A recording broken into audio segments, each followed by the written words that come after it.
Amerika Tashqi ishlar ministrligi e'lon qilgan 2021 yillik kishilik huquq dokladida Sharqi Turkistonda Uyg'urlarga qarshi irqiy qirg'inchilik va insoniyatga qarshi jinoyatlarning davomlashayotganligi o'tirib qo'yildi.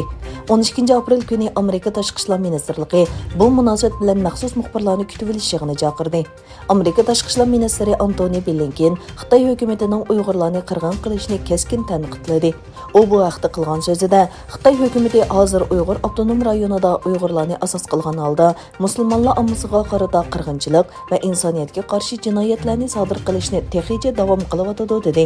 U yana Hong Kong, Tibet va boshqa joylardagi kishilik huquq tafsirchilikni tilga oldi. Xitoy Shanxayda koronavirus yuqumiga qarshi keskin tadbir qo'llangandan keyin Amerika Tashqi ishlar ministrligi jiddiy ahvol xodimlaridan boshqa barliq konsulxona xodimlarini Shanxaydan ayrilishga buyurdi. Xitoy Tashqi ishlar ministrligi buningga inkos qaytarib, Amerikaning bu qarorini tanqid qildi. Bu yilning 1-faslida Qozog'istonda o'ldirishlish kinishkisi iltimos qilgan Rossiya fuqarolarining soni bulturqiga o'xshash mezgildagiga selishtirganda 2.5 hassa ko'paydi. Bu bayonot Qozog'istonning 1-muavin ichki ishlar ministri Maratdan keldi. Maratning aytishicha, 2022 yilning oldingi 3 oyida taxminan 1000 Rossiya fuqarosi Qozog'istonda turish kinishkisi iltimos qilgan. Amerika Moliya ministri Janet Yellen Xitoyning Rossiya-Ukraina urushini oxirlashtirishga yordam berishni umid qiladiganligini hamda Rossiyaga qaratilgan jazoni buzganlarga qarab turmaydiganligini bildirdi.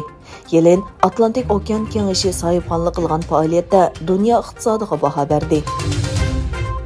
Alma şirketining iPhone mahsulotlarining asosliq ishlab chiqaruvchisi bo'lgan Pegatron Shanxaydagi taqash tadbirlari sababidan ishlab chiqarishni vaqtincha to'xtatgan shirkatlarga qo'shildi. Taymanga joylashgan texnika shirkati Pegatron Xitoydagi 2 zavodida ishlab chiqarishni vaqtincha to'xtatganligini e'lon qildi. Nurg'unlagan yasimichilik va pul muomala shirkatlari joylashgan bu shahar 3-oyning oxirida Xitoy virusi yuqumi og'ir darajada ko'paygandan keyin karantin qilingan edi. Rossiya Tashqi ishlar ministrligi qaytarma hujum sifatida Amerika parlamentining 398 a'zosi va 87 nafar Kanada Kengash palata a'zosiga jazo berishni qaror qilganligini e'lon qildi. Ministrlikning bayonotida Amerika prezidenti Jo Baydenning hukumatining 24 mart Rossiyaga qaratgan jazosining Rossiya parlamentining tuvan palatasi Duma vakillarini o'z ichiga olganligi eskartildi. Egilenishicha, Amerikaning New York shahridagi Brooklyn metro bekatida qurolli hujum qo'zg'agan gumondor Frank James soqchilar tomonidan tutilgan. Amerikaning New York shahridagi Brooklyn metro bekatiga qaratilgan qurolli hujumda kam deganda 23 odam yaralangan, ularning 10 nafari o'q bilan yaralangan.